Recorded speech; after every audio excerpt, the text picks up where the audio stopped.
कुरुक्षेत्र के युद्ध क्षेत्र में युद्ध प्रारंभ हो चुके हैं। शंख बज चुके हैं। उस समय अर्जुन को संशय होते हैं, अर्जुन को कुछ डाउट आ जाते हैं, करूँ कि ना करूँ। कंफ्यूज हो जाता है अर्जुन। है करना चाहिए कि नहीं, युद्ध करना चाहिए कि भीख मांगना चाहिए, भिक्षावृत्ति करना चाहिए। है मुझे युद्ध करके जयी होऊंगा तो क्या मुझे आनंद की प्राप्ति होगी? मेरे पितामह, मेरे गुरु, मेरे भाइयों को मैं किस प्रकार मारूंगा, हत्या करूंगा? कुछ संशय मन में आ जाते हैं। युद्ध प्रारंभ होने वाला है। दोनों पक्ष के सेनाएं सुसज्जित तैयार हैं। दोनों पक्ष ने युद्ध प्रारंभ का संकेत भी कर दिए। उस समय कृष्ण के पास, भगवान के पास बहुत समय नहीं था कि वो समय व्यर्थ करे, कुछ भी ऐसी बातें करे, अनर्थक बातें करे। एक भी बात गीता में, एक भी कथा, एक भी श्लोक गीता में ऐसा नहीं है जो कि ये नहीं भी बोलते तो चल जाता। ऐसा नहीं है। है कारण समय का यदि हम देखें तो भगवान उस समय एक मुहूर्त भी गवाएंगे नहीं, एक सेकंड भी वो व्यर्थ का नष्ट नहीं करेंगे। कारण युद्ध प्रारंभ होने वाले हैं। तो कितने जल्दी अर्जुन को मोटिवेट किया जाए ताकि वो पुनः युद्ध करने में वो ना, जो शक्ति, जो उसको लग रहा है कि वो शक्ति खो चुके हैं, उसके हाथ से गांडीव गिर रहे हैं, वो शक्ति पुनः प्राप्त कर ले, कितने जल्दी वो कर पाए भगवान को। तो इसलिए प्रत्येक श्लोक महत्वपूर्ण है। और हम इसको एक बार, जब हम इसका ओवरव्यू भी देखते हैं, उसका ऊपर से भी, उसका हम जब उसका एक सामान्य अवलोकन करने का प्रयास करते हैं, तब भी हमें थोड़ा सा समय लग जाते हैं। तो हम प्रयास करेंगे इसको आज चर्चा करने का। हमने चर्चा किया था, अब तक हमने चर्चा किया, एक बार भगवत गीता का एक हमने आ, सारांश देखा, संक्षेप देखा, संक्षेप में भगवत गीता क्या है समझने का प्रयास किया। फिर हमने अध्याय 1 में देखा किस प्रकार धृतराष्ट्र देहात्म बुद्धि से ग्रस्त है, दुर्योधन अपने कूटनीतिक चालों में व्यस्त है। किस प्रकार भगवान भक्त वत्सल हैं, जो अपने भक्त के कहे अनुसार भक्त का सारथी बन जाते हैं। किस प्रकार अर्जुन दोनों सेनाओं के बीच में जाके दोनों सेनाओं को, दोनों पक्ष की सेनाओं को देख के भ्रमित हो जाते हैं। द्वितीय अध्याय में हमने देखा भगवान उनको सामान्यतः समझाने का प्रयास करते हैं, पर वो समझते नहीं। और अर्जुन जब देखता है कि उनका बुद्धि कार्य नहीं कर रहा है, तो वो पूर्णतः स्वयं को समर्पित कर देते हैं कि मैं शिष्यस्ते हम शाधि माम ताम प्रपन्नम, मैं आपका शिष्य हूँ, मुझे सिखाइए, मुझे बताइए, मुझे ज्ञान दीजिए। मैं अपने बुद्धि से इसका कोई सोल्यूशन, कोई हल नहीं निकाल पा रहा हूँ। ऐसी परिस्थिति में भगवान बोलना प्रारंभ करते हैं। और द्वितीय अध्याय के प्रथम हमने देखा, जो श्लोक संख्या 11 से 30 तक आत्मा के विषय में ज्ञान देते हैं, जिसको सांख्य योग कहते हैं। सांख्य योग विश्लेषणात्मक अध्ययन, जो विश्लेषण करके शरीर, मैटर और स्पिरिट को अध्ययन करके, विश्लेषण करके बताते हैं कि ये शरीर है, ये आत्मा है। आत्मा के बिना शरीर कुछ भी नहीं है, केवल ये शरीर कुछ नहीं है, मात्र पोशाक है। वाचांति जीर्णानि यथा विहाय तथा शरीरानि नरोपराणि। ये शरीर क्या है, बदलते रहते हैं। ये कैसे वस्त्र पुराना हो जाता है तो फेंक देते हैं, नया वस्त्र खरीदते हैं, उसी प्रकार है। हम्म, तो ये यहाँ से सिखाना प्रारंभ करते हैं। फिर वो सिखाते हैं सकाम कर्म। सकाम कर्म हमने यहाँ पे इसको, यहाँ से आज देखने का प्रयास करेंगे। तो हम उससे पहले प्रारंभ करेंगे हमारे मंगलाचरण प्रार्थनाओं से। ॐ अज्ञानतिमिरान्धस्य ज्ञानाञ्जनशलाकया चक्षुरुन्मिलितं येन तस्मै श्रीगुरुवे नमः। श्रीचैतन्यमनोभीष्टं स्थापितं येन भूतले स्वयं रूपः कदा मह्यं ददाति स्वपदान्तिकम्। वन्देऽहं श्रीगुरो श्रीयुतपादकमलं श्रीगुरून् वैष्णवांश्च श्रीरूपं साग्रजातं सहगना रघुनाथान्वितं तं सजीवं साद्वैतं सावधूतं परिजनसहितं कृष्णचैतन्यदेवं श्रीराधाकृष्णपादान् सहगण ललिता श्रीविशाखान्वितांश्च। हे कृष्णा करुणा सिंधु दीनबंधु जगतपते गोपेश गोपिका कांत राधा कांत नमस्तुते। तप्त कांचन गौरांगी राधे वृंदावनेश्वरी वृषभानुसुते देवी प्रणमामि हरिप्रिये। वाञ्छाकल्पतरुभ्यश्च कृपा सिंधु एव च पतितानां पावनेभ्यो वैष्णवेभ्यो नमो नमः। जय श्री कृष्ण चैतन्य प्रभु नित्यानंद श्री अद्वैत गदाधर श्रीवासादि गौर भक्त वृंद। हरे कृष्णा कृष्ण कृष्ण हरे हरे हरे राम राम राम हरे हरे। हरे कृष्णा कृष्ण कृष्ण हरे हरे हरे राम राम राम हरे हरे। हरे कृष्णा कृष्ण कृष्ण हरे हरे हरे राम राम राम हरे हरे। हरे कृष्ण। तो श्रीमद् भगवद गीता द्वितीय अध्याय श्लोक संख्या 30 तक सांख्य योग का चर्चा होते हैं। 30 से 31 से 37, श्लोक संख्या 31 से 37 तक सकाम कर्म योग का चर्चा होते हैं। सकाम कर्म,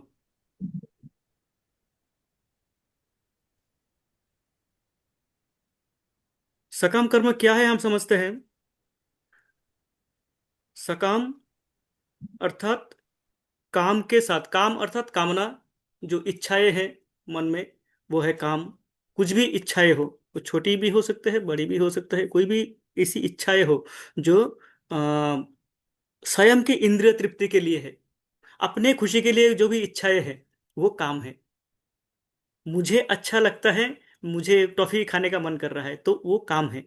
हो सकता है आप सोच सकते हैं कि 5 पैसे का, 10 पैसे का, 15 पैसे का टॉफी में क्या हो जाएगा। तो पर मैं सोच क्या रहा हूँ कि मुझे अपना आनंद प्राप्ति करना है, ये खाऊंगा तो मुझे बहुत बड़ी टेस्ट आएगी। है, तो ये हो गया काम।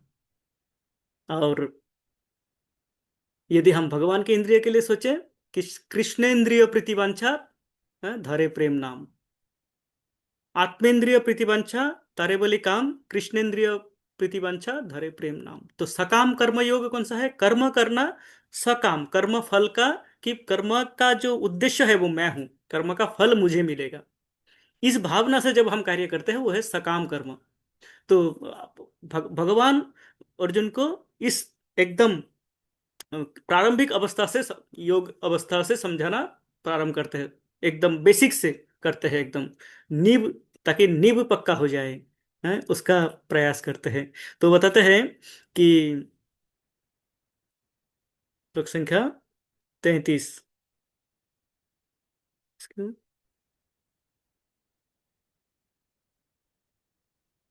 हाँ 31, स्वधर्मम अपि चावेक्ष्य न विकम्पितुमर्हसि धर्मात् हि युद्धात् श्रेयान्नात् क्षत्रियस्य न विद्यते। कि एक क्षत्रिय के लिए ये धर्म के साथ में युद्ध, वो युद्ध जिससे धर्म का रक्षा हो, ऐसा युद्ध का यदि अवसर एक क्षत्रिय को प्राप्त हो, क्षत्रिय जिनका कार्य है युद्ध करना, तो उनको उस कार्य मिल जाए, जो उसका कार्य है, जो उसको करना है वही कार्य का अवसर मिल जाए, तो उसके लिए वो खुशी की बात है, उसमें उसको कोई संकोच नहीं होना चाहिए। है, स्वधर्मम अपि च अवेक्ष्यम न विकम्पितुम अर्हसि। आपको कोई इसमें संकोच नहीं होना चाहिए। जब आप स्वधर्म का पालन कर रहे हो, आपको अपने धर्म का पालन करने का अवसर प्राप्त हो रहा है। एक सोल्जर, एक जो सेना है, सेना यदि बॉर्डर में है तो उनको गोली चलाना है, उसके लिए उसको खुशी होनी चाहिए कि मुझे वो अवसर प्राप्त हो रहा है जिसके लिए मैं सेना ज्वाइन किया था। हम्म। तो ये सभी का अपना अपना कार्य है। जो कुक है, जो खाना पकाते हैं, उनको कुकिंग का अवसर मिल जाए, कोई ऐसे ऐसे व्यक्ति मिल जाए जो कि खाने का रसिक हो, है, भोजन रसिक हो, है, तो उनके लिए वो क्या करेंगे, वो व्यंजन बनाएंगे। एक बहुत ही अच्छा कुक माताएं हैं, जब भगवान के लिए सोचते हैं कि भगवान के लिए कुछ पकाएंगे, हैं, जन्माष्टमी में 56 भोग बनाएंगे, तो उनको आनंद मिलती है। उनके मन में कष्ट नहीं होती है कि अरे 56 बनाना पड़ेगा इतना सारा। उनको आनंद होती है, कृष्ण के लिए बनाएंगे, कारण कृष्ण भोजन रसिक है। भोजन भोजन रसिकों में सबसे ऊपर कृष्ण है। तो ये इस प्रकार जिसको जो कार्य है उसको वो कार्य मिल जाए तो उसको खुशी होनी चाहिए। हम्म। यदृच्छया चोपपन्नम स्वर्गद्वारम अपावृतम सुखिनः क्षत्रिय पार्थ लभन्ते युद्धमीदृशम। क्षत्रिय के जीवन में ये एक खुशी का पल है, मानो स्वर्ग का द्वार खुल गया हो, उस प्रकार उसको लगना चाहिए। इस प्रकार का ये महाभारत का युद्ध कोई छोटा मोटा युद्ध नहीं है, हैं। 25 अक्षौहिणी सेना दोनों पक्ष मिला के, लाखों सेना एकत्रित हुए हैं, और वो भी कोई छोटे मोटे नहीं, महाराजा महाराजा एकत्रित हो गए, सब बड़े बड़े महारथी एकत्रित हुए हैं। तो ऐसे एक अवसर प्राप्त होना क्षत्रियो के जीवन में अत्यंत सुअवसर है। उसको लगना चाहिए मैं तो एकदम, मेरे लिए स्वर्ग का द्वार खुल गया हो मानो। इस प्रकार होना चाहिए। अथ चेत्तमिमं धर्मं संग्रामं न करिष्यसि ततः सधर्मं कीर्तिं च हित्वा पापम अवाप्स्यसि। अर्जुन क्या बता रहे थे, अर्जुन क्या सोच रहे थे इससे पहले, कि यदि मैं युद्ध करके अपने ही ज्ञाति परिजनों को हत्या करूं, निधन करूं, तो क्या होगा, मुझे पाप चढ़ेगा मुझ पे। भगवान कहते हैं यदि आपने स्वधर्म का पालन नहीं किया, स्वधर्मम कीर्तिम च हित्वा, यदि आपने स्वधर्म को छोड़ दिया तो क्या होगा, आपका एक तो अकीर्ति होगी, बदनाम होगा, और पापम अवाप्यसी, आपको पाप मिलेगा। यदि आपने ये धर्म संग्राम का पालन, धर्म का पालन नहीं किया संग्राम करके, तो आपको पाप चढ़ेगा। जिसका जो कर्तव्य कर्म है, नियत कर्म है, वो उसको करना है, उसको नहीं करने से पाप चढ़ेगा, करने से नहीं, है। अकीर्तिम चापि भूतानि कथयिष्यन्ति ते अव्ययम् संभवितस्य चाकीर्तिम मरणाद अतिरिच्यते। कहते हैं जो बदनाम होगा, आप सोच नहीं पा रहे हो अर्जुन, आप महावीर हो, आप सदा सर्वदा प्रशंसा सुनते आए हो, आपने युद्ध में शिव जी को तुष्ट किया, शिव जी आपसे लड़े, शिव जी संतुष्ट हो गए, आपको महावीर, और आपको क्या किया, पुष्पपात अस्त्र का प्रदान किया। शिव जी, आप इतने बड़े वीर हो, आपको जब बदनाम होगी, आपको आप समझ नहीं पा रहे हो कि आप पे क्या बीतेगा। हम्म। तो एक वीर के लिए जो बदनाम है, हम्म, वो बदनाम क्या है, मृत्यु से भी बढ़कर है। हम्म। च अकीर्तिम मरणाद अतिरिच्यते, मृत्यु से भी वो आपको भयावह लगेगा, अकीर्ति लेके। जब आप सोच रहे हो कि मैं दया के कारण युद्ध छोड़ के जा रहा हूं, मेरे अपने ज्ञाति परिजनों के प्रति मेरा जो ममता है उसके लिए मैं युद्ध नहीं कर रहा हूं, ये आप सोच रहे हो। दुनिया क्या सोचेगी कि युद्ध प्रारंभ हो चुका था, शंख बज चुका था, बटन दबाना ही था, उस समय अर्जुन डर गए और युद्ध क्षेत्र से भाग गए बोलेंगे। लोग ये नहीं देखेंगे कि आप क्या सोच रहे हो, लोग देखेंगे आप क्या कर रहे हो। तो यहाँ पे महत्वपूर्ण बात ये भी है कि हम क्या करते हैं। हो सकता है मन में मैं आपको बहुत सम्मान करता हूँ, मेरे मन में आपके लिए बहुत सम्मान है, पर मैं वो प्रदर्शन नहीं करता। आप जब मिलते हो मैं आपसे बात नहीं करता हूँ, आप जब मिलते हो मैं आपको दंडवत नहीं करता हूँ। तो आप क्या देखेंगे, आप मेरा एक्शन देखेंगे, मेरा कार्य देखेंगे, मेरा मैं मन में क्या सोच रहा हूँ वो नहीं देखेंगे। तो ये इंपॉर्टेंट है कि हम क्या सोच रहे हैं और क्या कर रहे हैं, उसमें एक सही ये होना चाहिए, सामंजस्य होना चाहिए। जो सोच रहा हूँ वो करके भी दिखाना है। मैं मेरे गुरु महाराज को श्रद्धा करता हूँ, पर मैं उनके सामने कभी दंडवत किया ही नहीं। मैं उनका कहा कभी सुना ही नहीं। तो ये क्या हुआ, मैं मन में कुछ भी करूं पर दृश्यमान नहीं है। है तो ये इंपॉर्टेंट है यहाँ पे कि आप अकीर्ति होगी आपको। लोग, आप मन में जो भी सोचो, जिसके लिए भी आप छोड़ के चले जाओ, आप सोच रहे हो कि भिक्षा करके खा लेंगे, मुझे राज्य की जरूरत नहीं है, मुझे स्वर्ग नहीं चाहिए, मुझे ये सुख नहीं चाहिए, मैं दुख में रह लूंगा। पर दुनिया सोचेगी कि आप कायर हो, आप भाग गए डर के। भयाद्रनात् उपरतम मश्यन्ते त्वं महारथा येषां च तं बहुमतो भूत्वा यशसि लाघवम्। आपकी यश लाघव हो जाएगा, लोग बोलेंगे भाई के कारण। भयाद्रणाद్ उपरंत, भाई से, भाई के कारण डर गए, डर के मारे भाग गए। हैं। तो ये इंपॉर्टेंट है आपको करके दिखाना। हम्म। अवाच्य वादांश्च बहुन् विदश्यन्ति तवाहितः निन्दन्तस्तव सामर्थ्य तत दुःखतरं नु किम्।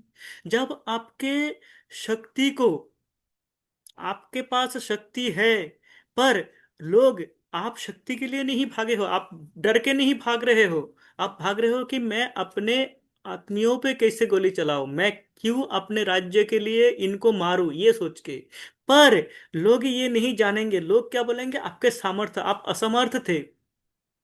और ये जो निंदा आपकी होगी कि अर्जुन नाम का ही वीर है, युद्ध क्षेत्र से तो भाग गए वो। है, युद्ध क्षेत्र से युद्ध प्रारंभ होने वाला था, अपने सेनाओं को छोड़ के वो भाग गया। तो आपको भगोड़ा जब बोला जाएगा तो वो आप सहन नहीं कर पाओगे। उससे अधिक दुखतरम नुकिम, इससे अधिक दुख आपके लिए और कुछ नहीं हो सकता है। हम्म। तो ये भी देखना है, हम जब कार्य करते हैं तो हमें ये भी देखना है, हमें सदा सर्वदा ये नहीं देखना है कि लोग क्या सोचेंगे ये सोच के मैं कार्य करूं। हैं? ये हम कहते हैं कि लोग क्या सोचेंगे ये सोच के मुझे काम नहीं करना है, मुझे वो करना है जो मुझे करना चाहिए। तो हमें कभी कभार कुछ कुछ कार्यों में लोगों के ओपिनियन भी देखना आवश्यक हो जाता है। मुझे, मैं वैष्णव हूँ, मैं तिलक माथे पे धारण करता हूँ, तो मुझे, मैं जब बाहर जाता हूँ मुझे कोई ऐसा कार्य नहीं करना चाहिए जिसको देख के कोई कह दे देखो ये माथे पे तिलक है और काम क्या कर रहा है देखो ये। तो ये भी महत्वपूर्ण है। कुछ कुछ क्षेत्रों में लोगों का विचार विपरीत ना हो जाए, ये भी महत्वपूर्ण है, कारण ये केवल मेरा नहीं है, ये समग्र वैष्णव, समग्र इस्कॉन समाज का है। कि मैं कोई भी इस प्रकार के कार्य करूं, धोती कुर्ते में जाऊं कहीं पे, तिलक लगा के, तिलक कंठी लगा के, और कुछ इस प्रकार के कार्य करूं जिसको, जो कि अशोभनीय है, तो वो केवल मेरा नहीं, समग्र इस्कॉन समाज को वो बदनाम करेंगे, तो हमें उससे बचना चाहिए। तो भगवान कह रहा है वो उससे उससे दुख, अधिक दुख और किसी में नहीं है। जब जो तुम नहीं हो उसके, वो तुमको बोला जाएगा। मैं मान लो बहुत ही अच्छा व्यक्ति हूं, पर मैंने कार्य ऐसा कर दिया जो देखने में लगे कि ये तो बहुत ही गंदा व्यक्ति है।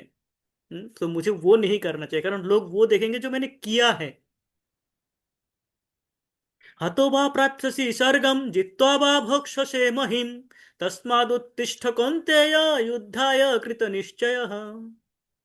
अर्जुन सोच रहे थे कि मैं यदि युद्ध, इन सबको मार के युद्ध जय भी कर लूं, राज्य जय भी कर लूं, तो मैं राज्य में भोग कैसे पाऊंगा।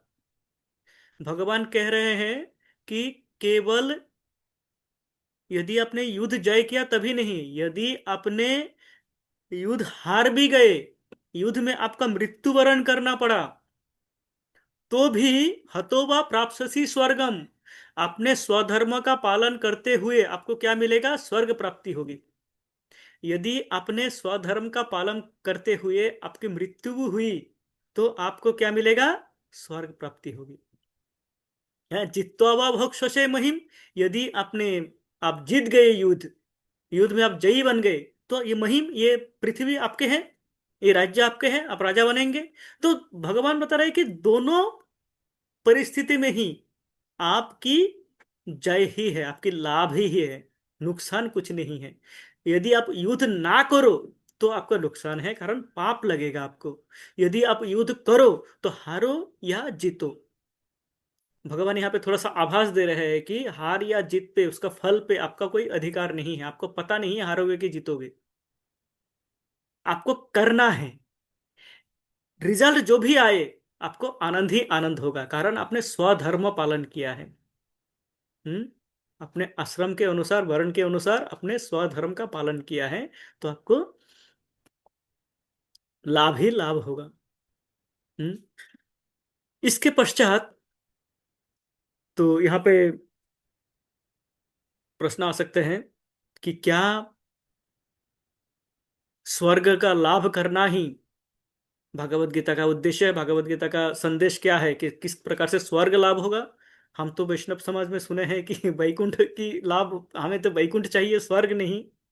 तो यहाँ पे भगवान स्वर्ग की बात कर रहे हैं कि जीतो तो स्वर्ग, आप मर भी गए तो स्वर्ग मिलेगा। तो इससे आगे भगवान इसलिए जाते हैं आगे की स्टेज, कि आपको प्रथमतः तो आपको ये निश्चय करना है, कृत निश्चय, कि आपको युद्ध करना है, हारो या जीतो। अब ये हारो या जीतो इसको किस प्रकार ग्रहण करेंगे, किस प्रकार से उसको हम लेंगे, उसके लिए भगवान आगे निष्काम कर्मयोग सिखाते हैं। निष्काम कर्मयोग श्लोक संख्या 38 से 53 पर्यंत निष्काम कर्मयोग का चर्चा होते हैं। निष्काम कर्मयोग में क्या बताते हैं? निष्काम कर्मयोग होता क्या है? एक तो सकाम कर्म, जो स्वयं के इंद्रिय तृप्ति के लिए करते हैं हम, वो है सकाम कर्म, स्वयं के लिए करते हैं, तो कामना स्वयं के लिए है। निष्काम कर्म, कामना से रहित, जो भी कार्य कर रहा हूं उसका फल पे मेरा कोई आसक्ति नहीं है। मान लीजिए मैं भोजन पका रहा हूं, वो सकाम कर्म तब है जब मैं भोजन मेरे लिए पका रहा हूं, आ हा हा आज तो स्वादिष्ट व्यंजन बनाएंगे मेरे लिए, मुझे है। और एक है कि मैं ये व्यंजन बना रहा हूं भगवान को भोग लगाने के लिए, 56 भोग बन रहा है, किसके लिए? भगवान के लिए। भगवान को जब तक नहीं लगेगा हम उसको टेस्ट नहीं कर सकते। यह है निष्काम कर्म साधारण। तो निष्काम कर्म का परिभाषा ये है, जो कि हम कर्म का जो रिजल्ट होगा, जो फल होगा, उसको हम भोगेंगे नहीं, वो भगवान को अर्पण करेंगे, जो कि भक्ति का प्राथमिक परिभाषा है। तो निष्काम कर्मयोग के विषय में समझाते हैं किस प्रकार। सुखे दुखे समे कृत्वा लाभालाभो जया जयो ततो युद्धाय युञ्जस्त नैवं पापम अवाप्यसि। कहते हैं सुख दुख समय कृत्वा लाभालाभो जया जयो, सुख और दुख को समान रूप से ग्रहण करना, चाहे सुख आए चाहे दुख आए, समान रूप से ग्रहण करना। लाभ हो चाहे अलाभ हो, अर्थात नुकसान हो, चाहे मुझे लाभ हो चाहे नुकसान हो। जया जय, जय अजय, जयी हो चाहे पराजयी हो, दोनों ही स्थिति में इन द्वंद्वों को, स्थितियों को समान भाव से देखना, ये है, ये है क्या? अ, निष्काम कर्म। निष्काम कर्मयोगी के लिए ये सुख दुख समभाव, सुख दुख में समान भाव, वो किस प्रकार होते हैं? तो यहाँ पे समझाते हैं कि इस भौतिक जगत में जब तक हम हैं, हम इस जब भौतिक जगत में हम अ, इसमें हैं, क्या कहते हैं, भौतिक गुणों से परिवेष्टित हैं। भौतिक गुणों से जब हम कार्य करते हैं तो क्या होते हैं, हमें ये सुख दुख का अनुभूति, ये जो द्वंद्व है, द्वंद्वों का अनुभूति होते हैं। हम्म, इसका उदाहरण देके समझाते थे, समझाए थे कि शिला प्रभुपाद ने कई बार इसको, इस उदाहरण का प्रयोग किया है कि मान लीजिए मैं एक कार में बैठ के जा रहा हूँ, कहीं पे रेड लाइट हो जाएगी तो मुझे रुकना होगा, लाल बत्ती पे मुझे ठहरना होगा, मैं गाड़ी क्रॉस नहीं कर सकता, मुझे रुकना होगा। जैसे ग्रीन होगी मैं आगे बढ़ सकता हूँ, है। तो मुझे इसका पालन करना है। पर वो व्यक्ति जो इससे ऊपर है, एरोप्लेन से सफर कर रहे हैं, उनके लिए ये ग्रीन लाइट, ये रेड लाइट कोई मायने नहीं रखता, वो इनसे ऊपर है। तो ये ग्रीन लाइट और रेड लाइट जो है, ये संसार की द्वंद्व है, हमारे इस भौतिक जगत के द्वंद्व है, हार जीत है, सुख दुख, जय पराजय, लाभ नुकसान, ये जो बातें हैं, ये इस भौतिक जगत के रेड लाइट्स है, कभी हमें रोक देते हैं, कभी हमें जाने देते हैं, कभी हम हंसते हंसते चले जाते हैं, कभी कभी हम रुक जाते हैं, रोने लगता है, अरे क्या करूं, गया सब मेरा, है। पर जो व्यक्ति इससे ऊपर उठ चुके हैं, इन भौतिक द्वंद्वों से जो ऊपर उठ चुके हैं, उनके लिए सुख दुख समान है, उनके लिए रेड लाइट ग्रीन लाइट समान है। जहाज में जो सवारी कर रहे हैं उनके लिए रेड लाइट और ग्रीन लाइट से कोई फर्क नहीं पड़ता, वो उसको देख भी नहीं रहे हैं। तो भगवान कह रहे हैं कि आपको इससे ऊपर उठना है, इस भौतिक जो द्वंद्व है इनसे ऊपर उठना है। हम्म, तो ही आप निष्काम कर्मयोग कर पाओगे। एषा ते विहितां सांख्ये बुद्धि योगे त्रिमां शृणु, बुद्धा युक्तो यया पार्थ कर्म बंधम प्रहस्यसि। कहते कि इस प्रकार आपको क्या करना है, बुद्धि योगे त्रिमां शृणु, बुद्धि से, अब बुद्धि के द्वारा। बुद्धि योग क्या है, यहाँ पे योग की बात कर रहे हैं भगवान। भगवान प्रथम ये योग शब्द व्यवहार किया, योग की बात कर रहे हैं कि योग करना है आपको। योगा का साधारण अर्थ हम क्या समझते हैं, अब तक जो समझते थे कि योगा सेंटर खुले हुए हैं, वहां पे क्या करते हैं, कुछ आसन कराते हैं, कुछ प्राणायाम कराते हैं, कुछ व्यायाम करना है, यह है योगा। कुछ आसन कर लिया, योगा डे में, हमारे इंटरनेशनल योगा डे होता है, उसमें कुछ आसन कराते हैं, आसन सिखाते हैं हमें, हैं हम आसन करते हैं, मोदी जी भी आसन करने करते हैं। तो ये भी एक योगा है, योगा का एक पद्धति है। पर योग शब्द का अर्थ है योग, योग अर्थात प्लास प्लास करना, किसी को एक से एक योग करना है। योग अर्थात जमा, एक जमा एक दो, है ना, इस प्रकार। वियोग माइनस करना, वन माइनस वन जीरो, एक वियोग एक शून्य, है इस प्रकार से योग, योग अर्थात जोड़ना। तो शिला प्रभुपाद कहते हैं योग का अर्थ होते हैं कि अपने इंद्रियों को संयमित करके, इंद्रियों को संयमित करके भगवान से जुड़ना, भगवान से संयोग स्थापित करना। इंद्रियों को संयमित करके क्यों, क्योंकि इंद्रिया यदि हमारा खुले हुए हैं तो ये इंद्रिया मुझे भगवान से जुड़ने नहीं देंगे, अब तक नहीं दे रहे थे। इंद्रिया बोलेंगे दारू पीने चलो, शाम हुए हैं, सर्दी का मौसम है, चलो पब में चलते हैं, मंदिर कहाँ जाना। ये इंद्रिया है, भौतिक इंद्रिया। उनको जब तक मैं संयमित नहीं कर पाऊंगा, मैं भगवान से युक्त नहीं हो पाऊंगा, भगवान के विषय में सोच नहीं पाऊंगा। ये इंद्रिया मुझे भगाएंगे इधर उधर। इसलिए प्रथम योग का प्रथम क्या है, अपने इंद्रियों को संयमित करना और भगवान पे समाधिस्थ होना, भगवान पे ध्यान करना। और ये किस प्रकार हो पाएगा, जब हम बुद्धि योग, अपने बुद्धि से कार्य करेंगे, अपने मन से नहीं, बुद्धि से कार्य करेंगे। हम्म तो बुद्धि योगा होता है भगवान से युक्त करना, अपने बुद्धि को व्यवहार करके भगवान से युक्त होना, भगवान के विषय में सोचना। मन को क्या करना है, बुद्धि से कंट्रोल करना है, मन इंद्रियों को कंट्रोल करेंगे। यदि बुद्धि के द्वारा मन को कंट्रोल नहीं किया गया तो मन उड़ते रहेंगे और इंद्रियों के साथ साथ घूमते रहेंगे, आंखें जिधर बोलेंगे उधर देखेंगे, जिह्वा जिधर बोलेंगे उधर वही खाएंगे। तो ये कहते हैं कि बुद्धि के द्वारा, और ये बुद्धि कौन सा है, जो शिला प्रभुपाद इसमें अपने तात्पर्य में उसका उद्धृति देते हैं, अ, दशम अध्याय के दशम श्लोक, जो कि हमारे अ, भगवत गीता के वो चार चतुश्लोकी गीता है, उसमें है ये तीसरा श्लोक, ददामि बुद्धि योगम तम ये न माम उपयांति ते। तेषां सततयुक्तानां भजतां प्रीतिपूर्वकं, ददामि बुद्धि योगम तम ये न माम उपयांति ते। भगवान ने क्या कहा कि आपको मैं बुद्धि दूंगा, वो तेषाम, वो जो सतत युक्त होके मेरा भजन करते हैं, प्रीति पूर्वक मेरा भजन करते हैं, उनको मैं बुद्धि दूंगा।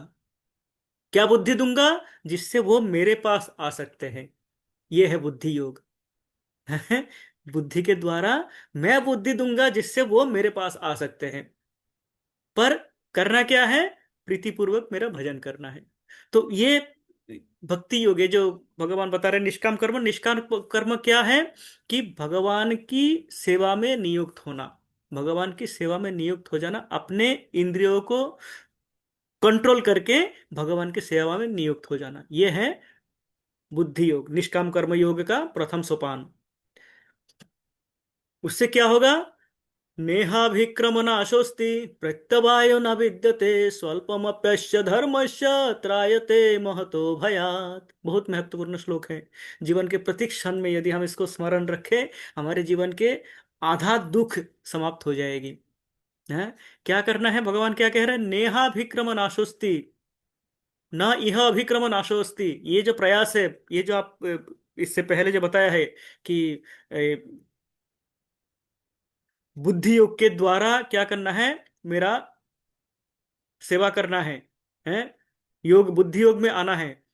भगवान इससे क्या होगा कि आपके कोई भी कार्य, साधारणतः हम कोई भी कार्य करते हैं, हमने कोई डिग्री लिया, वो डिग्री का एक वैलिडिटी है, एक एक एक कुछ सीमाबद्धता है। हमने कुछ पढ़ाई किया, कुछ पढ़ाई ऐसे भी किया जो आज मेरे काम में नहीं आ रहे हैं। हमने कोई कार्य ऐसा किया था, कोई भौतिक कार्य ऐसा होता है जो हमने प्रारंभ किया था। सिंपल मानते हैं, हमने सब्जी पकाने के लिए हमने क्या किया, सब्जी डाला कढ़ाई में, डाल दिया, छोंक लगाया, सब्जी डाल दिया, उसके बाद हमने गैस बंद करके चले गए हैं। आधा घंटे बाद अगर आके पुनः शुरू करूं, मुझे क्या करना होगा, प्रारंभ से करना होगा। जितना मैंने वो उसको भुना था वो तो बेकार हो जाएगा। हैं, पानी मान लीजिए उबालने के लिए रख दिया मैंने, और मैं 2 मिनट उबाल के चला जाता हूँ, फिर 5 मिनट बाद आके गैस ऑन करता हूँ, तो ये जीरो से शुरू होगा। जहां पे खत्म हुआ था वहां से शुरू नहीं होगा। सारे भौतिक कार्य इस प्रकार है कि एक बार अगर छोड़ दिया हमने तो पुनः मुझे वो प्रयास करना पड़ेगा। पर भगवान कहते हैं कि नेहाभिक्रम नाशोस्ति। भगवान के कार्यों में जब आप कुछ करते हो, कोई भी प्रयास करते हो, वो उसका विनाश नहीं होता है। आपने अगर 1% कंप्लीट किया था, तो द्वितीय बार आके उस 1% से शुरू करना है, जहां पे छोड़ा था वहां से शुरू करना है। वहां तक आपका रहता है, सेफ डिपॉजिट में रहता है, फिक्स डिपॉजिट हो जाता है वो है। और वो जो कार्य आपने जो भी जितना भी किया था, वो कार्य भी आपको महान भय से बचा सकते हैं। हम्म त्रायते महतो भयात, त्रायते परित्राण दिलाते हैं, महतो भयात भयानक डेंजरस सिचुएशन से आपको बचाते हैं। जैसे अजामिल को बचाए थे। अजामिल जो कि अपने बाल्यकाल में अपने पिताजी के कथन अनुसार धर्मपथ में कार्य किए थे, थोड़ा बहुत धर्म किए थे, पर युवावस्था में वो भ्रमित हो जाते हैं।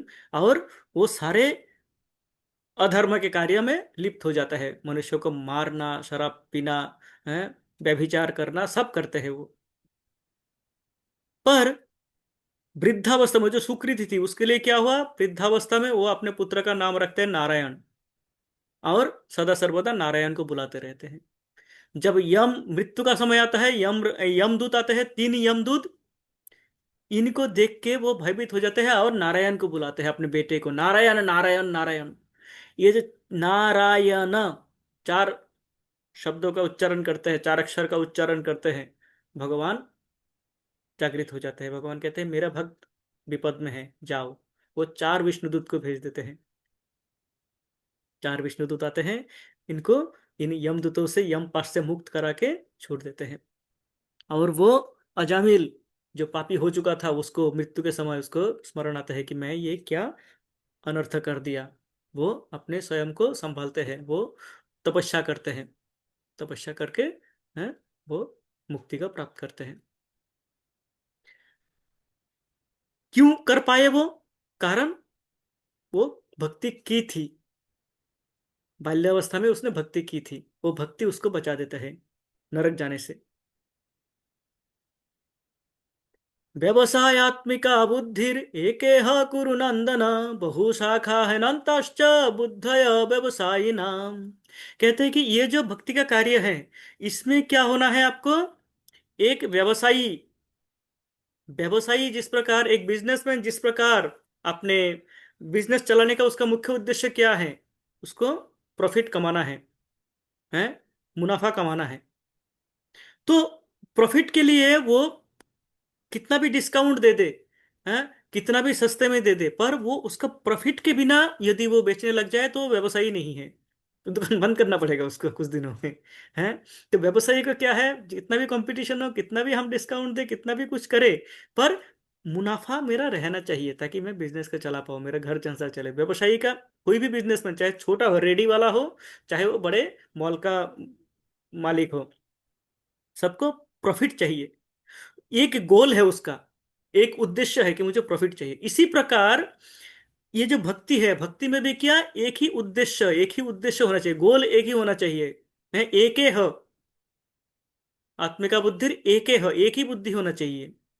जब ये, और बुद्धि क्या होना चाहिए, चैतन्य चरितामृत में कहते हैं, श्रद्धा शब्द विश्वास कहे सुदृढ़ निश्चय कृष्ण भक्ति कैले सर्व कर्म कृत है। ये विश्वास कि कृष्ण के भक्ति करने से सारे कर्म हो जाएंगे, कृष्ण भक्ति कैले सर्व कर्म कृत है। कृष्ण के भक्ति करने से समस्त कार्यों का समाधान हो जाते हैं, मुझे और कहीं इधर उधर जाने की आवश्यकता नहीं है। ये दृढ़ निश्चय जो हो, वो है श्रद्धा, वो है वन पॉइंटेड गोल। एके ह बुद्धिर एके ह कुरुनंदन, वो एक बुद्धि होना चाहिए।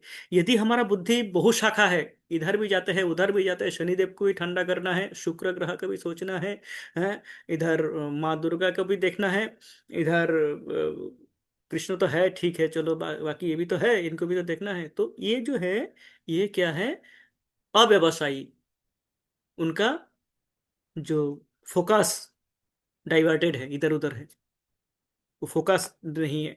एक एक जो छात्र है, विद्यार्थी है, जिनका परीक्षा सामने है, उनको क्या करना है, उनको पढ़ना है, ध्यान लगा के पढ़ना है। यदि वो कभी मोबाइल देखता है, कभी वो टीवी देखता है, कभी वो यूट्यूब देखता है, कभी वो फेसबुक देखता है, तो वो एग्जाम में उत्तीर्ण अच्छा नंबर नहीं ला पाएंगे, या तो फेल ही कर जाएंगे।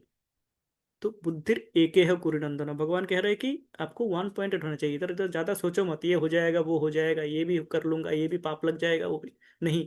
आप एक जगह पे फोकस करो। हम्म। या मैम, तो एक तो हो गया कि ये आपको फोकस करना, आप फोकस करते हुए क्या है, कुछ बाधाएं हैं। फोकस में करना चाहता हूँ एक जगह पे, पर वेद कहते हैं कि ये पूजा करो, ये कर्म कांड करो, ये करोगे तो आपको, अगर 10 दिन का उपवास रखोगे तो आपको ये मिल जाएगा, 100 दिन का उपवास रखोगे तो आपको स्वर्ग मिल जाएगा।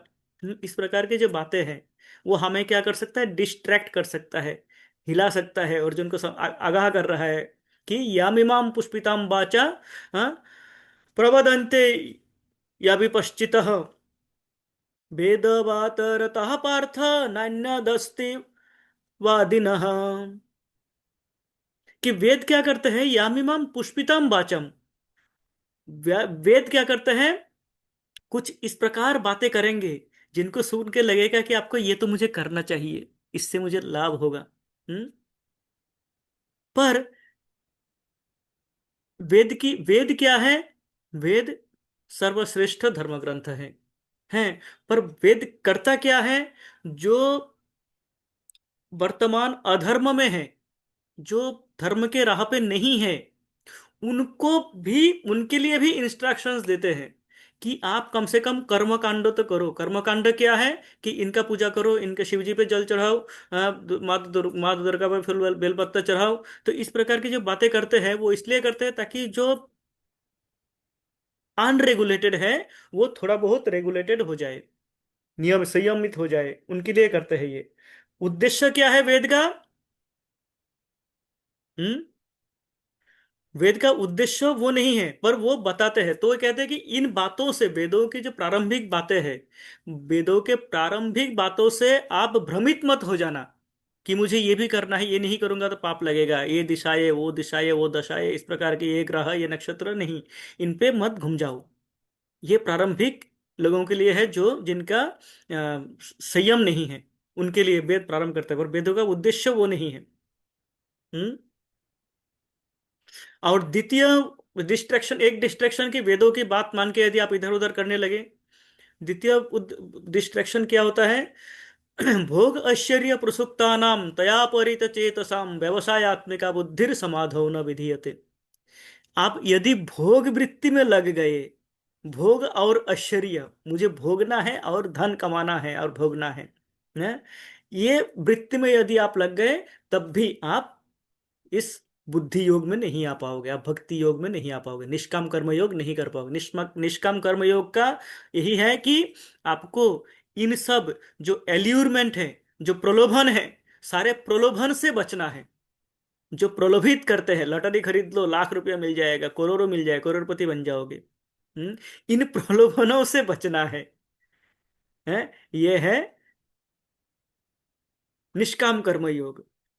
इन प्रलोभनों से नहीं होगा। समाधौ न विधियत, समाधि क्या है? भगवान पे ध्यान लगाना, भगवान पे ध्यान लगा के पूर्णतः भगवान के ध्यान में समाधिस्थ हो जाना, ये समाधि। वो समाधि तभी संभव है जब हम भोग और ऐश्वर्यों से विरक्त होंगे। भोग वृत्ति योगी होगी तो भगवान के विषय में सोच नहीं पाएंगे, मन चला जाएगा खाने पे, मन चला जाएगा देखने में। हम्म। और ये कराते कौन है? त्रैगुण्य विषय वेदा निस्त्रैगुण्य भव अर्जुन, निर्द्वंद नित्य सत्वस्थो निर्योग क्षेम आत्मवान। भगवान कहते हैं वेद इन तीन गुणों के, तीन गुण भक्ति जगत के तीन गुणों के विषय में बताते हैं वेद। तीन गुणों में रह के, सतोगुण में, तमोगुण में, रजोगुण में रह के जो कार्य करोगे उस कार्य से क्या होगा? कर्म बंधन क्रिएट होते हैं, हम बंध जाते हैं। तो हमें क्या करना है? निस्त्रैगुण्य भवार्जुन। इन वेदों में जो तीन गुणों के बात किए हैं उन गुणों से ऊपर उठना है हमें।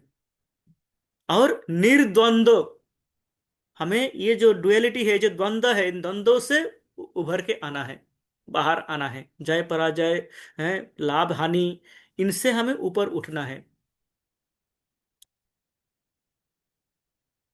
जब इस स्थिति में आओगे, निर्योग क्षेम आत्मवान, निर्योग क्षेम, आप इस स्थिति में आ जाओ कि आप अपना योगक्षेम, अपना जो चाहिए अपने दिनचर्या चलाने के लिए जो चाहिए, उसके लिए भी आप मेरे ऊपर निर्भरशील हो जाओ। आप मुझ पे निर्भरशील हो जाओ पूर्णतः। आगे जाके भगवान कहते हैं योगक्षेम बहाम्य हम, है आपका, उन भक्तों का योगक्षेम, उन भक्तों का जो जीवन चर्या चलाने के लिए जो भी आवश्यकता है वो मैं पूर्ति करूंगा। आवश्यकता, समस्त आवश्यकताओं का मैं पूर्ति करूंगा। तो उस स्थिति में आपको आना है। हम्म। यावनार्थ उदपाने सर्वतः संप्लुत दुखे, तावान सर्वेषु वेदेषु ब्रह्मणस्य विजानतः। भगवान कहते हैं कि जिस प्रकार एक छोटे जो, मान लीजिए एक कटोरे में जो जल है, उस कटोरे के जल का कार्य एक विशाल सरोवर पूरा कर सकता है आसानी से, कोई प्रॉब्लम नहीं है। कटोरे में जो जल है उतना जल सरोवर में लाखों गुना है, तो वो उससे उसका कार्य पूरा कर सकते हैं। उसी प्रकार वेद अनेकों बहुत सारी बातें करते हैं, पर वेद का उद्देश्य बड़ा है, महान है। वो क्या है? ब्रह्मणस्य विजानतः, ब्रह्मन, परम ब्रह्म को जानना, भगवान को जानना। वेदों का उद्देश्य है भगवान को जानना। वेदेश्च सर्वेर अहम एव वेद्य, वेदांत कृत वेदविद एव चाहम, भगवान कहते हैं 15:15 में। वेदेश्च सर्वेर सर्वस्य चाहम हृदि सन्निविष्ट, मत्तः स्मृतिर्ज्ञानमपोहनं च, वेदेश्च सर्वैरहमेव वेद्य, वेदांत कृत वेदविद एव चाहम। समस्त वेदों के में जानने वाला मैं हूं, भगवान कहते हैं। वेदों का अंतिम शब्द क्या है? कि भगवान को जानना है। हम्म। और ये कार्य संभव हो सकता है, शिला प्रभु तात्पर्य में लिखता है, ये कार्य संभव हो सकता है भगवान के नाम उच्चारण से केवल। हरे कृष्ण कृष्ण कृष्ण हरे हरे, हरे राम राम राम हरे हरे। ये जो मंत्र है, भगवान के नाम ही पर्याप्त है इस कार्य को, है भगवत प्राप्ति के लिए। तो समस्त वेदों का उद्देश्य क्या है? भगवत प्राप्ति, आत्म साक्षात्कार। तो आप शुरू के जो ये सब बातें हैं, भ्रमित करने वाली बातें हैं, उनसे भ्रमित मत हो। हम्म। यहाँ पे अत्यंत महत्वपूर्ण श्लोक है ये। कर्मण्येवाधिकारस्ते मा फलेषु कदाचन, मा कर्मफल हेतुर्भुर्मा ते संगस्त सदा कर्मणि। अत्यंत महत्वपूर्ण श्लोक है, हम सुनते हैं इसको, सुनते आए हैं, हमें याद भी होंगे इसको, इसको समझना अत्यंत आवश्यक है। भगवान तीन बातें कहते हैं कि कर्मण्येवाधिकारस्ते मा फलेषु कदाचन, आपको आपका कार्य करना है, फल के लिए नहीं, कभी भी अपने फल को प्राप्ति के लिए कार्य नहीं करना है, कारण आपके कार्य का आप अकेले करता नहीं हो। भगवत गीता में अंतिम में जाके भगवान बताते हैं सभी कार्यों का पांच कर्ताएं हैं। एक मुख्य कर्ता जिसको हम मानते नहीं है, वो है हमारे परमात्मा स्वरूप विराजमान भगवान। भगवान मुख्य करता है। और मैं भी करता हूं, पर मैं गौण करता हूं। मेरी इंद्रियां हैं और ये प्रकृति है, ये सारे कर्ताएं हैं किसी भी कार्यों का। तो कोई भी कार्य करता है, हमें लगता है मैं कर रहा हूं तो मुझे इसका मिलना चाहिए फल। पर कोई भी कार्य मैं अकेले नहीं करता, मैं कर ही नहीं सकता। फॉर एग्जाम्पल, उदाहरण स्वरूप, मैं भोजन पका रहा हूँ, प्रसाद बना रहा हूँ, फूल गोभी का सब्जी बना रहा हूँ, आलू गोभी, आजकल सर्दी है, आलू गोभी का सब्जी बन रहा है आलू गोभी का सब्जी बना रहा हूँ। सब्जी स्वादिष्ट बन गया तो इसका कृतित्व तो मुझ पे जाएगा? जी नहीं। कारण वो गोभी जिसने उगाया, वो किसान, वो भी तो उसमें है। जो आलू जिसने उगाया, वो भी उसमें है, संयुक्त है। जो मसाले हमने लाए विभिन्न तरह तरह के, वो मसाले, जो तेल जिन्होंने दिया, सरसों का जिसने उत्पादन किया था, उत्पादन हुआ कहाँ ये वस्तु? प्रकृति में, पृथ्वी में। तो धरती माता को भी थोड़ा सा धन्यवाद देना चाहिए कि माँ, आपने ये व्यवस्था कर दिया कि हम सब्जी उगा सके और उसको पा सके। तो हम देखेंगे इस प्रकार, चंद्र सूर्य, सूर्य नहीं हो तो वर्षा नहीं हो, धूप नहीं हो तो शस्य होंगे ही नहीं। इस प्रकार हम देखते जाएंगे तो सैकड़ों कर्ताएं हैं। तो उसका कृतित्व तो मैं अकेले कैसे ले लूँ? सब्जी मैंने बहुत अच्छा बना लिया है, मैं तो मात्र 1% हूँ उसका। मैं तो जो करची हिलाया है, करने वाले अनेकों हैं। इस प्रकार से भगवान कह रहे हैं कि कर कर्मण्येवाधिकारस्ते माँ फलेषु कदाचन। कर्म करना आपका कार्य है, पर इसका फल आपका नहीं है, कारण आप अकेले करता नहीं हो। माँ कर्म फल हेतुर्भुर। कर्म फल का हेतु आप नहीं हो। कर्म फल का जो कारण है, जैसे बताया हमने, पांच कारण है। कर्म फल का कारण आप अकेले नहीं हो। कर्म फल, कर्म जो कर रहे हैं उसका जो फल हो रहा है, ये जो युद्ध करोगे, युद्ध में जय प्राप्ति होगी अर्जुन, ये जय का, जयी होने का कारण आप अकेले नहीं हो। आप ये मत सोच लेना कि आपने युद्ध का जय कर लिया है, आप कर नहीं सकते, कारण आपके साथ में और संगी है, साथी है, जिन्होंने युद्ध किया है आपके साथ में। आपको जो जन्मदाता माँ है, वो भी इसका कृतित्व लेंगे हैं। आपको जिन्होंने बड़ा किया, आपको जिन्होंने सिखाया, आपको जिन्होंने इस अवस्था में ले आए कि आप युद्ध कर सको, वो सब इस कृतित्व का भागीदार है, अंशीदार है। तो ये आपका नहीं है। पराजित हो जाओ तो भी ये आपका एकमात्र दोष नहीं है। सभी उसमें उतना ही इन्वॉल्व है जितना जय में थे। तो जय पराजय केवल आपका नहीं, इसलिए फल पे आपका कोई अधिकार नहीं है। फल का कारण आप नहीं हो, फल का हेतु आप नहीं हो। अब विचार आएगा, अच्छा, कर्म फल, कर्म मैं कर रहा हूं, मुझे फल फल का में कोई अधिकार नहीं है, मैं, फल मेरा नहीं है, और सब करता है तो करूंगा नहीं कुछ। भगवान कहते हैं माते संगस्त सदा अकर्मणि। अकर्म से भी अटैच्ड मत हो कि मैं कुछ करना ही नहीं है जी, कुछ नहीं करूंगा तो कुछ नहीं होगा, है। ये भी पाप है। आप यदि सोचे कि मैं कुछ नहीं करूंगा, तो ये भी क्या है? पाप है। उससे भी आपको अटैच, कर्मों के फल से आपको आसक्त नहीं होना है, अकर्म से भी आसक्त नहीं होना है। कार्य तो आपका नियत कार्य करना है। आपका जो नियत वर्णाश्रम के अनुसार आपका जो नियत कार्य है वो करते रहना है आपको। हम्म। योगस्थ कुरु कर्माणि संगम त्यक्त्वा धनंजय, सिद्धा सिद्धो समो भूत्वा समत्तम योग युच्यते। अब योग क्या है? कह रहा है कि ये जो निष्काम कर्म योग बता रहा हूं, योग क्या है ये? कि आपको संगम त्यक्त्वा, कर्म फल के प्रति आसक्ति को छोड़ के कर्म करते रहना है। फल चाहे जय हो चाहे पराजय हो, लाभ हो नुकसान हो, सक्सेस हो फेल्यूर हो, जो भी फल हो, उसको समभाव से लेना, ग्रहण करना, ये है योग। हम्म। अपने इंद्रिय क्या करेंगे, अपने इंद्रिय अपने मन बताएंगे अरे तुम तो पराजय हो गए हो, क्या हुआ, क्या कर लिया, ये तो रोने लग गए। या जयी हो गए तो इंद्रिय, इंद्रिय क्या बताने लगे, अरे तुम जयी हो गए हो, तुम विजयी हो गए हो, तुम नाचने लग गए। तो ये दोनों ही क्या है, आपको कर्म बंधन में बांधेंगे। यदि आप ये सोच के करो ये कार्य भगवान के लिए कर रहा हूं मैं, तो स्वाद हुआ तो भी भगवान का है, बेस्वाद हुआ, मैं सब्जी बनाया, किसी कारणवश नमक थोड़ा सा ज्यादा हो गया, हम्म, पर मेरा विचार क्या था, ये भगवान का है, तो भगवान इसका कृतित्व लेंगे, मेरा नहीं। स्वाद बन गया तो भगवान इसका कृतित्व लेंगे। तो मुझे, मैं यदि इन दोनों ही स्थिति में, परिस्थिति में इसको भगवान का प्रसाद मान के ग्रहण कर सकूं, तो वो है योग। दोनों को समान भाव से ले पाना, ये है योग है। दुरने ही अवरम कर्म बुद्धि योगम त्रिमाम शृणु बुद्धौ शरणम मन्विच्छ कृपया कृपणः फल हेतवः। कृपणः फल हेतवः, कृपण लोग, जो कंजूस लोग हैं, वो कर्म फल के कारण कार्य करते हैं, मैं कुछ करूंगा तो मुझे ये चाहिए, वो कृपण है कहते हैं। आपको क्या करना है, बुद्धि योग के द्वारा, बुद्धि के द्वारा, बुद्धि का व्यवहार करके इन आवरण को सबको दूर करना है, इनको दूर फेंकना है। सारे कार्य आपको क्या करना है, भगवान के लिए करना है, भगवान को कर्ता मानना है, भगवान को अर्पण करके करना है।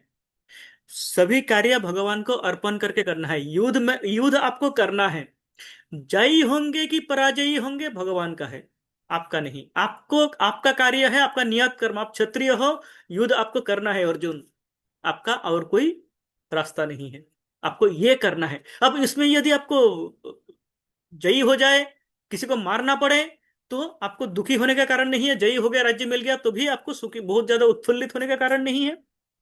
आप हार गए तो भी आपको दुखी होने का कोई कारण नहीं है। कारण ये आप कार्य कर किस लिए रहे हो, भगवान के लिए कर रहे हो। आपको इनसे ऊपर उठना है, आपको प्लेन में सवारी करना है, एरोप्लेन में सवारी करना है, आपको कार में सवारी नहीं करना है, ताकि रेड लाइट और ग्रीन लाइट से बच सके आप।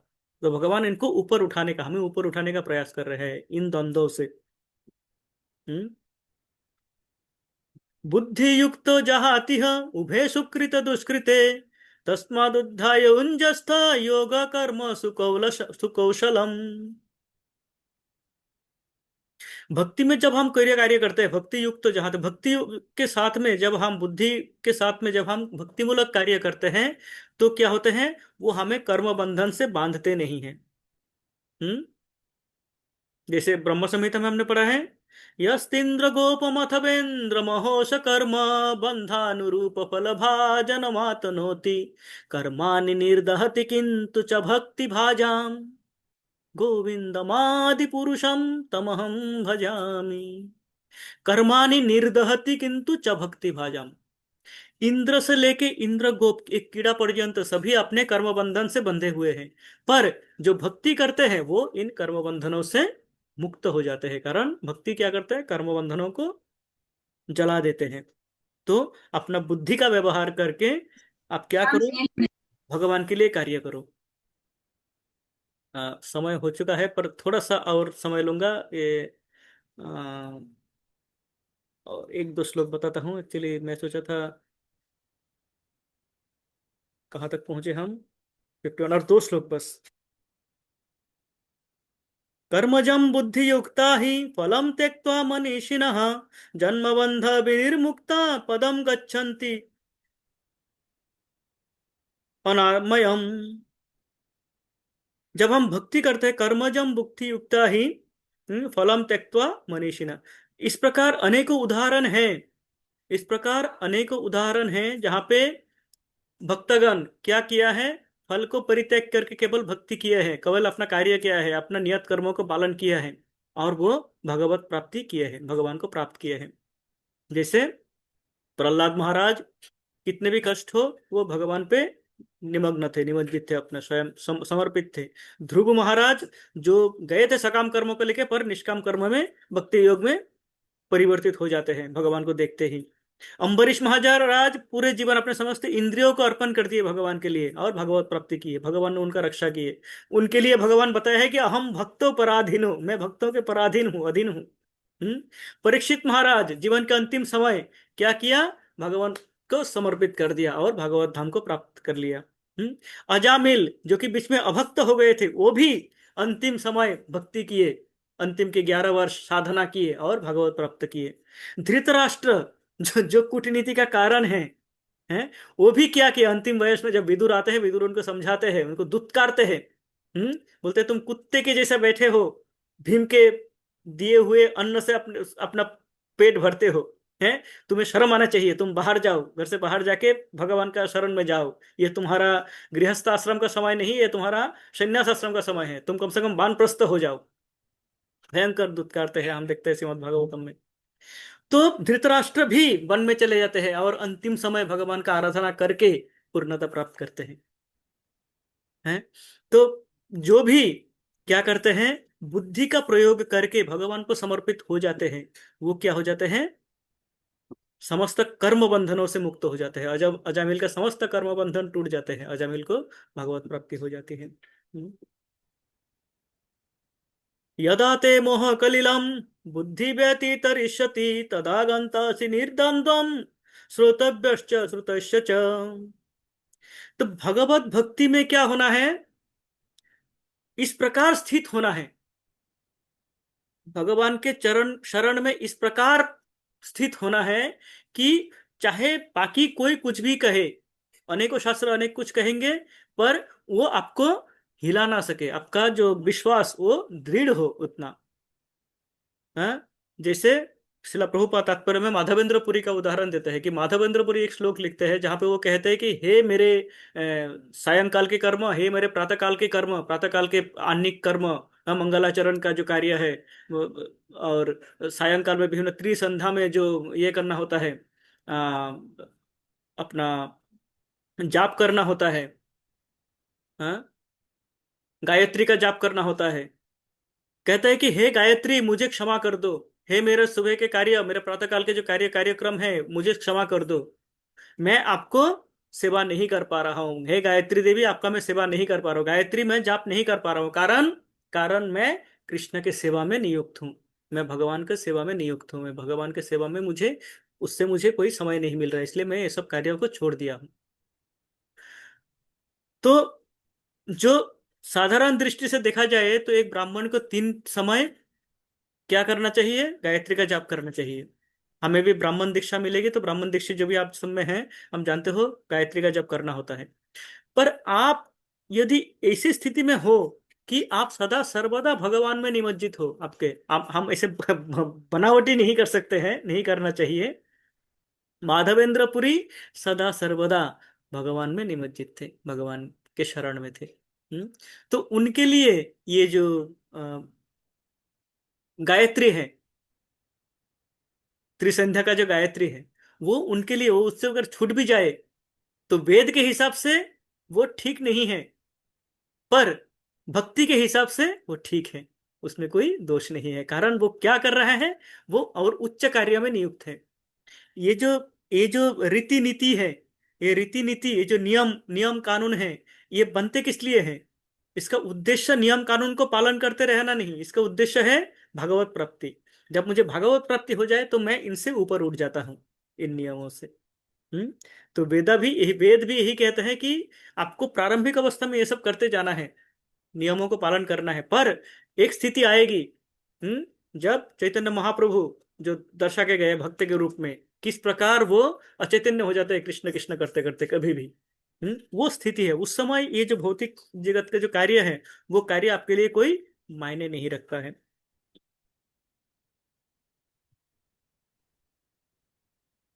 बंद कर देंगे जब दरवाजा। अंतिम श्लोक आज के लिए यही बताऊंगा, जो कि निष्काम कर्म योग है, उसके बाद हमारा दूसरा प्रारंभ हो जाएगा। श्रुति विप्रतिपन्नाते यदा स्थास्यति निश्चला समाधाचला बुद्धि तदा योगम अवाप्यसि।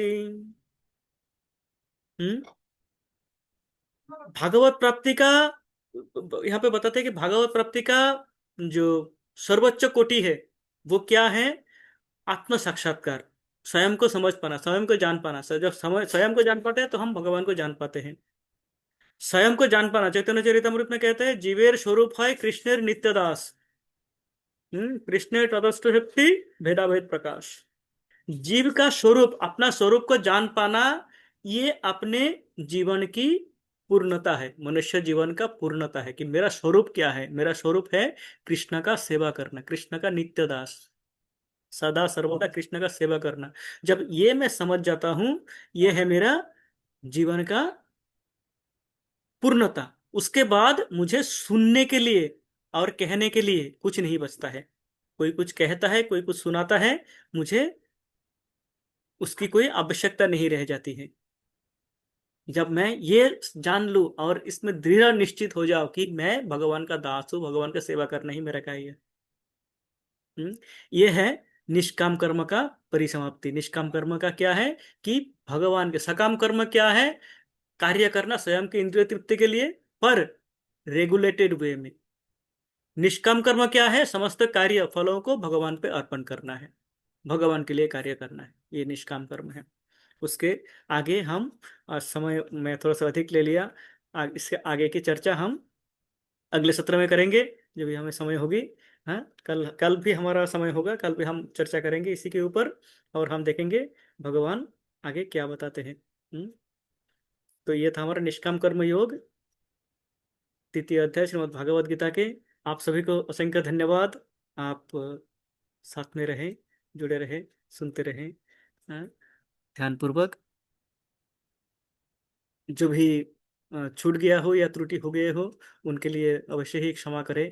हाँ, और आशीर्वाद, आप सबसे मैं आशीर्वाद का याचना करता हूँ, प्रार्थना करता हूँ कि आशीर्वाद करें कि मैं त्रुटि मुक्त हो पाऊँ और इस प्रकार भगवत भक्ति में सदा सर्वदा जुड़े रहूं। वांछा कल्पतरुभ्यश्च कृपा सिंधुभ्य एव च पतितानां साधुभ्यो वैष्णवेभ्यो नमो नमः। जय श्री कृष्ण चैतन्य, शिला प्रभुपाद की जय, समस्त भक्त वृंद की जय, गौर प्रेमानंदे। हरि हरि बोल। हरे कृष्ण। तो आज हम यहीं पे समाप्त करते हैं।